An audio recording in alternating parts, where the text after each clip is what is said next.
X x और x Y प्रकार के लिंग निर्धारण को समझने के लिए हम मानव में लिंग निर्धारण के बाद दूसरा एग्जाम्पल लेते हैं ड्रासोफिला में लिंग निर्धारण। अगर ड्रासोफिला का लिंग निर्धारण अलग से पूछा जाता है तो सिर्फ आपको ड्रासोफिला का लिंग निर्धारण ही लिखना है। अगर हम बात करें कि ड्रासोफिला में यक्स एक्स यक्स वाई प्रकार का लिंग निर्धारण कैसे होता है, तो ड्रासोफिला में गुणसूत्रों के 4 जोड़े होते हैं। कितने जोड़े होते हैं? 4, अर्थात इनके पास कुल 8 गुणसूत्र होते हैं। एक जीव के पास 8 गुणसूत्र होंगे, अर्थात 4 जोड़े गुणसूत्र होते हैं। इनमें से 3 जोड़े ऑटोसोम होते हैं जो कि नर व मादा में एक जैसे होते हैं। जो ऑटोसोम्स होते हैं वो नर और मादा में दोनों समान होंगे।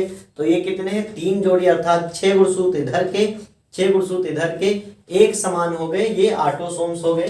तथा एक जोड़ी जो लास्ट वाला होता है लिंग गुणसूत्र यक्स तथा वाई होते हैं। किसमें? नर में। यक्स तथा वाई किसमें होते हैं? नर में होते हैं। ठीक है, तो हम लिख सकते हैं नर में 6 प्लस यक्स वाई लिख सकते हैं। नर में क्या हो जाएगा? 6, ये ऑटोसोम है, और यक्स वाई क्या है? लिंग गुणसूत्र है। तथा मादा में 6 प्लस यक्स एक्स क्या हो गया? लिंग गुणसूत्र हो गया। तो यहां हम इसको लिख सकते हैं कि 6 प्लस यक्स वाई, ये नर का हो गया, और ये हो गया 6 प्लस यक्स यक्स, ये मादा का हो गया। ये क्या है? जनक है। ये क्या है? जनक है। अब इनमें से क्या निकलेगा? आप स्वयं जानते हैं इसमें 2 प्रकार के क्या बन सकते हैं? 2 प्रकार के गुणसूत्र बन सकते हैं। कौन कौन से होंगे? एक यक्स प्रकार का गुणसूत्र बन सकता है और एक वाई प्रकार का गुणसूत्र बन सकता है। क्लियर हो गई बात इतनी? ऐसे ही अगर मादा में देखें तो ये भी 2 प्रकार से अंडाणु का निर्माण हो सकता है। कौन कौन से? यक्स और यक्स प्रकार के, यक्स और यक्स प्रकार के। अब ये क्या है? ये युग्मक है। ये क्या है? युग्मक है। अब इनका हम क्या कर देते हैं? आपस में फ्यूजन करा देते हैं। युग्मकों का आपस में क्या करा देते हैं? फ्यूजन। तो ये यक्स और ये यक्स क्या बन जाएगा? X x. ऐसे ये यक्स और ये यक्स बन जाएगा यक्स यक्स। क्लियर? ऐसे ये वाई और ये यक्स बन जाएगा यक्स वाई। ऐसे ये वाई और ये यक्स मिलकर बन जाएगा यक्स वाई। इस तरह हम देखते हैं कि जो 50% चांसेज हैं, 50% चांसेज किसके हैं? मादा संतति के। ऐसे ही 50% चांसेज हैं नर संतति के। 50% कैसे बन सकते हैं? नर संतति। क्लियर हो गई बात? तो इससे हम निष्कर्ष ये निकालते हैं कि जो यक्स एक्स और यक्स वाई प्रकार का लिंग निर्धारण होता है, गुणसूत्रीय लिंग निर्धारण होता है, उसमें 50% चांसेज होते हैं पुत्री के और 50% चांसेज होते हैं पुत्र के।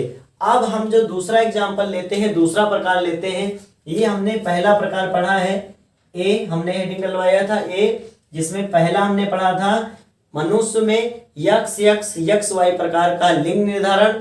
फिर हमने दूसरा इसका मतलब वो एग्जाम्पल लिया हमने, और मनुष्य के एग्जाम्पल के बाद हमने दूसरा एग्जाम्पल लिया ड्रासोफिला में यक्स एक्स यक्स वाई प्रकार का लिंग निर्धारण। अब हम दूसरा हेडिंग डालते हैं और वो है कैपिटल बी, जिसमें पक्षियों में WZ या ZZ प्रकार का लिंग निर्धारण। इसको आप ऐसे भी हेडिंग डाल सकते हैं WZ तथा ZZ प्रकार का लिंग निर्धारण, क्योंकि यह सिर्फ पक्षियों में ना होकर के मछलियों में भी पाया जाता है, कीटों में जैसे तितलियों आदि में भी ये पाया जाता है, कुछ सरीसृपों में भी ये होता है, साथ साथ पक्षियों में भी होता है। तो विशेषकर आप में पक्षियों में मेंशन किया गया है, तो उस टॉपिक को हमने यहाँ पर ले लिया है। अन्यथा की दृष्टि में तितलियों में भी होता है और कुछ मछलियों में भी इस प्रकार का लिंग निर्धारण पाया जाता है। तो जो दूसरा एग्जाम्पल है वो है, ये किसका एग्जाम्पल था? यक्स एक्स और यक्स वाई प्रकार का लिंग निर्धारण, जिसके 2 एग्जाम्पल हमने लिया, मनुष्य और ड्रासोफिला। अब ये दूसरा है, ये है WZ और ZZ प्रकार के लिंग निर्धारण। इसकी बात करें अगर, तो इसमें जो नर होता है वो समयुग्मकी होता है, अर्थात नर के जो सभी क्रोमोसोम्स होते हैं वो एक जैसे ही होते हैं, अतः केवल एक ही प्रकार के गुणसूत्र Z वाले युग्मक बनाते हैं। जबकि जो मादा युग्मक 2 प्रकार के होते हैं और इस लिंग निर्धारण को इसमें हम निम्न प्रकार से समझ सकते हैं। हमने कहा कि जो नर है वो समयुग्म की है, अर्थात इसको हम मान लेते हैं कि इसमें जो क्रोमोसोम संख्या कुछ भी हो सकती है, चूंकि आप पक्षी का एग्जांपल ले रहे हो या कीट का ले रहे हो, ये वेरी कर सकता है। तो हमने मान लिया कि 2n नंबर ये हो गए। ये क्या है? ऑटोसोम्स है। ये क्या है? ऑटोसोम है। और ये क्या है? ये क्या है? लिंग गुणसूत्र है। ये लिंग गुणसूत्र हो गए। ऐसे जो मादा होगी उसमें ये ऑटोसोम है और ये लिंग गुणसूत्र है। तो इस तरह अगर हम इसका विभाजन करवाते हैं तो n+z एक प्रकार का शुक्राणु बन गया, ऐसे n+z एक प्रकार का नर युग्मक बन गया। ये दोनों नर युग्मक बन गए। अब इसमें हम देखते हैं कि 50% n+z, 50% n+z मतलब 100% n+z वाले ही बन रहे हैं। ये युग्मक कैसे हैं? एक ही जैसे हैं। यहां हम युग्मक लिख देते हैं, युग्मक। क्लियर? अब जब मादा में देखते हैं तो 50% n+z वाले बन रहे हैं और 50% n+w वाले बन रहे हैं। चलिए इनका फ्यूजन करवाते हैं। तो यहां देखेंगे n और n, 2n प्लस z और z और z। अब यहां इनका फ्यूजन इससे करवाते हैं, इसका फ्यूजन यहां से करवा देते हैं। अब क्या बन जाएगा? ध्यान से समझिएगा। ये बन जाएगा 2n plus zw, 2n plus zw। अब क्या करते हैं? इसका संकरण इससे करवाते हैं। तो हम देखते हैं 2n plus zw, 2n plus zw। और इसका संकरण अब किससे बचा हुआ है? इसका संकरण इससे करा देते हैं, जिससे बन जाता है 2n प्लस zz। इस तरह हम देखते हैं कि इसमें भी 50% चांसेज हैं नर संतान की, ऐसे 50% चांसेज हैं मादा संतान की। तो ये देखिए, ये 50% क्या बनेंगे? ZW अर्थात मादा। तो 50% मादा संतति, ऐसे ही 50% क्या बन जाएंगे? नर संतति बनेंगे। क्लियर? तो ये दोनों एग्जाम्पल आपको समझ में आ गया। अब हम लोग पढ़ लेते हैं कि मधुमक्खियों में लिंग निर्धारण कैसे होता है। बहुत ही महत्वपूर्ण पॉइंट है, क्योंकि इसमें 3 प्रकार से लिंग बनते हैं। उनको चलिए समझ लेते हैं। तो लिंग निर्धारण की जो लास्ट क्रिया विधि हमको समझना है वह है अगुणित द्विगुणित क्रिया विधि, और इसका एग्जाम्पल है मधुमक्खियों में लिंग निर्धारण कैसे होता है। बहुत ही ज्यादा महत्वपूर्ण है, तो इसको जरूर आप समझ लीजिए। और इसमें क्या होता है? किया होता है haploid diploid mechanism of sex determination, अर्थात इसमें कुछ संतानें जो होती हैं वो हैप्लॉइड बनती हैं और कुछ संतानें डिप्लॉइड बनती है। काफी टिपिकल प्रोसेस है, क्योंकि इसमें क्या है? कुछ संतानें हैप्लॉइड बन रही, कुछ डिप्लॉइड। इससे पहले की जितनी भी विधि हमने पढ़ा उनमें सभी संतानें कैसी बन रही थी? डिप्लॉइड ही बन रही थी। तो इसको बात करें अगर, तो इस प्रकार के जो लिंग निर्धारण की क्रिया विधि होती है वो कीट जैसे मधुमक्खी, ततैया और चींटियों या दीमक में देखने को मिलती है। क्यों? और इसमें जो होते हैं वो सदस्य जो होते हैं वो कुछ अलग अलग प्रकार के देखने को मिल सकते हैं। हमने एग्जाम्पल में जो आपके सिलेबस में मेंशन है मधुमक्खियों उसको लिया है। तो मधुमक्खियों में लिंग निर्धारण समझने के लिए हमको यह जानना होगा कि मधुमक्खियों में कितने प्रकार के सदस्य होते हैं। मधुमक्खी आपके सिलेबस में मेंशन होगी तो बहुत अच्छे से उसमें बताएंगे कि उसमें फीमेल और मेल और जो श्रमिक होते हैं उन सब का कार्य क्या क्या है। तो उसको डिटेल में हम सिलेबस देखने के बाद ही समझेंगे। यहाँ पर हमको सिर्फ उसका लिंग निर्धारण समझना है।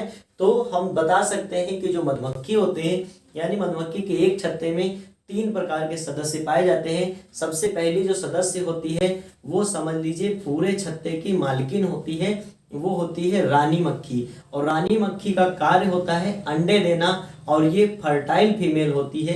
साथ साथ में दूसरे प्रकार का जो मक्खा पाया जाता है जिसे ड्रोन कहते हैं, वो है नर होता है, जिसका सिर्फ और सिर्फ काम होता है कि प्रजनन क्रिया करना, अर्थात स्पर्म को फीमेल यानी रानी में डोनेट करना या ट्रांसफर करना। इसके बाद उसका काम खत्म हो जाता है। और नर जो होता है वो स्वयं जो पुष्प का रस भी नहीं चूस सकता, इसलिए प्रजनन क्रिया के बाद नर एक हिसाब से तड़प तड़प के मर जाता है मक्खियों में। और ये कहीं ना कहीं मरा पड़ा हुआ मिलेगा। नर मक्खी थोड़े बड़े होते हैं लेकिन रानी मक्खी की अपेक्षा छोटे होते हैं। और बीच में होते हैं श्रमिक मक्खियां, ये इनफर्टाइल मादाएं होती हैं जो द्विगुणित होती हैं। चलिए इन पे बात कर लेते हैं। तो मधुमक्खियों में सामान्यतः 3 प्रकार के सदस्य होते हैं। सबसे पहला है द्विगुणित रानी अर्थात डिप्लॉयड क्वीन। ये फर्टाइल होती है और ये उस छत्ते की मुखिया होती है। इनका विकास निषेचित अंडे से होता है। इनमें छनन क्षमता पाई जाती है और ये फीमेल्स होती हैं, तो ये यज्ञ लगातार ले करती रहती है। दूसरा है द्विगुणित श्रमिक मक्खी। द्विगुणित श्रमिक मक्खी अर्थात इनका भी जो विकास होता है वो निषेचित अंडे से ही होता है, क्योंकि निषेचन के बाद ही तो 2n नंबर के बनेगा जाइगोट। तो समझने की बात है। तो द्विगुणित श्रमिक मक्खियां अर्थात डिप्लॉयड वर्कर्स जो होते हैं ये अर्ध विकसित मादाएं होती हैं, अर्थात होती मादाएं हैं, लेकिन इनका विकास कंप्लीट रूप से नहीं हुआ होता है। जिनका विकास निषेचित अंडे से होता है परंतु इनमें जनन अंग विकसित नहीं होते। अब जनन अंग का विकास एक अलग फैक्टर पे डिपेंड करता है, वो भी हम आपको नोट के रूप में बता देते हैं कि मधुमक्खी में द्विगुणित लार्वा से जो फर्टाइल रानी यानी फर्टाइल फीमेल या ये 2 कंडीशंस यहाँ है, इन दोनों के बनने के चांसेस बता देते हैं कि कौन रानी बन सकती है और कौन श्रमिक बन सकती है। तो इनका जो डिपेंड करता है वो डिपेंड करता है का विकास जो होता है वो भोजन की गुणवत्ता पर आश्रित होता है, अर्थात किस प्रकार का भोजन वो फीड करते हैं। यदि द्विगुणित लार्वा को भोजन के रूप में श्रमिक मक्खियों के मुख से स्रावित रॉयल जेली या शाही जेली खाने को मिल जाती है तो वह मक्खी क्या बन जाती है, रानी मक्खी बन जाती है। अर्थात जो द्विगुणित लार्वा है अगर वो रॉयल जेली को फीड कर लेता है, अब समझ लीजिए रॉयल जेली कितनी ज्यादा महत्वपूर्ण है, तो वो बन जाती है नारी मक्खी। अब जो नारी मक्खी है या रानी मक्खी है, समझ लीजिए आप, अब 2 रानी मक्खियां बन चुकी हैं। अब जब 2 रानी मक्खी हो जाती है एक छत्ते में, तो चूंकि एक छत्ते में सिर्फ एक रानी मक्खी रहती है तो इन दोनों का साम्राज्य आगे चल करके अलग हो जाता है। इस पक्ष के लोग दूसरा छत्ते का निर्माण कर लेते हैं, इस पक्ष के लोग उसी छत्ते में रहते हैं जो भी प्रबल होंगे। तो कहने का मतलब जो इसमें रानी बनने का या फर्टाइल होने को डिपेंड करता है वो है फूड पर डिपेंड करता है, क्योंकि दोनों होते हैं, दोनों निषेचित अंडों से बनते हैं, बात हमारी समझिएगा, और दोनों द्विगुणित होते हैं। इसने रॉयल जेली फीड किया था इसलिए रानी बन गई और इन्होंने रॉयल जेली नहीं फीड किया था इसलिए श्रमिक बन गई। अब श्रमिक में भी बहुत सारी कैटेगरीज होती हैं, गार्ड होती हैं और उसमें बहुत सारे मतलब डिवीजन है, इसको हम लोग कभी आगे मेंशन करेंगे। अभी आपको ये समझ आएगी रानी कैसे बनेगी।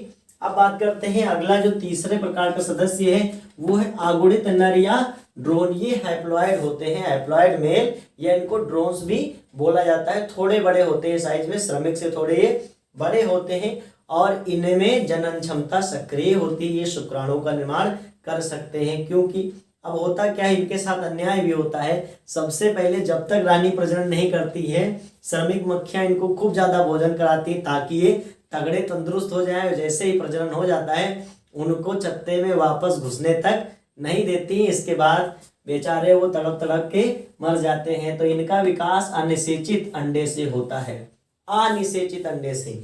इन दोनों का विकास किससे हो रहा था, निषेचित अंडों से हो रहा था, जबकि उसका विकास हो रहा है अनिषेचित अंडे से। कैसे होगा, अनिषेक जनन द्वारा होता है। नर शुक्राणु उत्पन्न करने की क्षमता रखते हैं या उत्पन्न करने में सक्षम होते हैं। इनका कार्य ही होता है स्पर्म को निर्मित करना और इसके बाद प्रजनन करना। किसके साथ, रानी के साथ।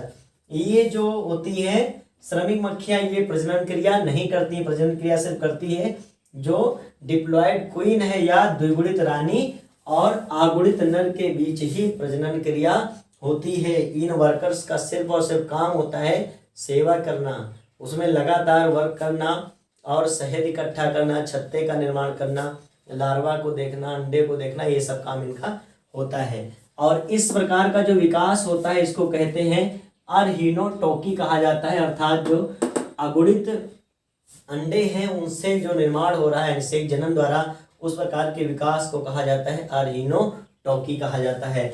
अब इस एग्जाम्पल को हम लोग समझ लेते हैं कि जो नर मधुमक्खी होगी, चूंकि इनमें जो गुणसूत्रों की संख्या होती है 32 होती है। कितनी होती है, 32 होती है। अब जो नर है वो कैसा है, अगुणित है।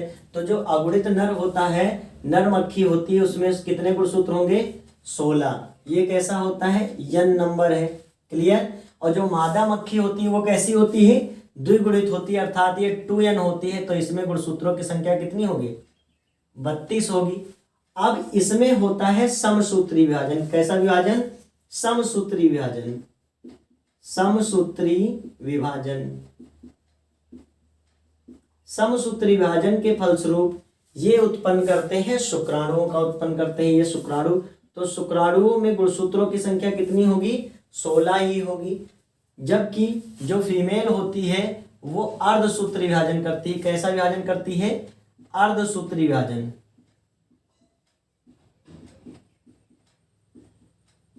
जिससे चल करके आगे 16-16 के 2 अंडाणु बन रहे होते हैं। ये अंडाणु कैसे हैं, n नंबर ए भी है, n नंबर ए भी है, n नंबर ए भी है। ये है शुक्राणु, इसको हम लिख देते हैं शुक्राणु। इसको लिख सकते हो आप अंडाणु, लिख दीजिए यहाँ पे अंडाणु। क्लियर। अब क्या होता है, अब होता है फ्यूजन या निषेचन। ये 16 और ये 16 आपस में फ्यूज कर जाते हैं। ये अंडाणु था और ये शुक्राणु था, तो 16 और 16 32, अर्थात 2n नंबर का जाइगोट बन जाता है। 2n नंबर का जाइगोट बन गया है और इसको हम लिख देते हैं द्विगुणित लार्वा, लार्वा या मादा मक्खी, मादा मक्खी इसको लिख देते हैं। क्योंकि जो नर होते हैं वो कैसे होते हैं, अगुणित होते हैं। अब यहाँ हम देखते हैं एक अगुणित अंडाणु बचा हुआ है। चूंकि अंडाणु अगुणित होता है, शुक्राणु भी अगुणित होता है। जब ये दोनों मिल जाते हैं तो द्विगुणित जाइगोट का निर्माण होता है। अब ये जो अंडाणु था अगुणित था और इसमें कौन सी क्रिया हुई, अनिषेक जनन। कौन सी क्रिया, अनिषेक जनन। और अनिषेक जनन के फलस्वरूप यह किसका निर्माण कर लेता है, यह निर्माण कर लेता है किसका, नर का। किसका, नर का निर्माण कर लेता है, नर या ड्रोन्स, नर या ड्रोन का निर्माण हो जाता है। यहां पर 2 कंडीशन होती है। जो द्विगुणित लार्वा बना हुआ है, अगर यह रॉयल जेली को फीड कर लेता है, यहां लिख देते हैं feed royal jelly, royal jelly, then ये क्या बन जाएगा, रॉयल जेली फीड करने से इसके जननांगों का विकास हो जाएगा। अदरवाइज जो श्रमिक थे उनके जननांगों का विकास नहीं था। तो सबसे काम की बात है किस पे सबसे ज्यादा ट्राई इनको करना चाहिए, रॉयल जेली को फीड करने के लिए।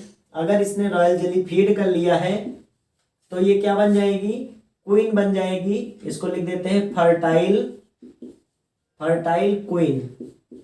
क्लियर, फर्टाइल क्वीन बन गई। और अगर रॉयल जेली फीड नहीं कर पाई, यहां लिख देते हैं not feed, not feed royal jelly,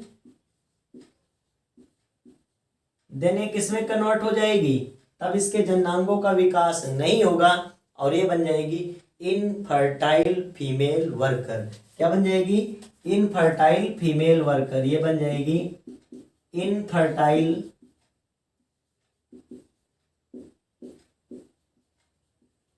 female worker बन जाएगी। तो इस तरह हमने देखा कि इसमें 3 प्रकार के सदस्यों का निर्माण हो जाता है। ये बन गई है फर्टाइल क्वीन, ये बन गई इनफर्टाइल वर्कर और ये बन चुका है ड्रोन। तो इनका निर्माण कैसे होता है ये आप प्रक्रिया समझ चुके।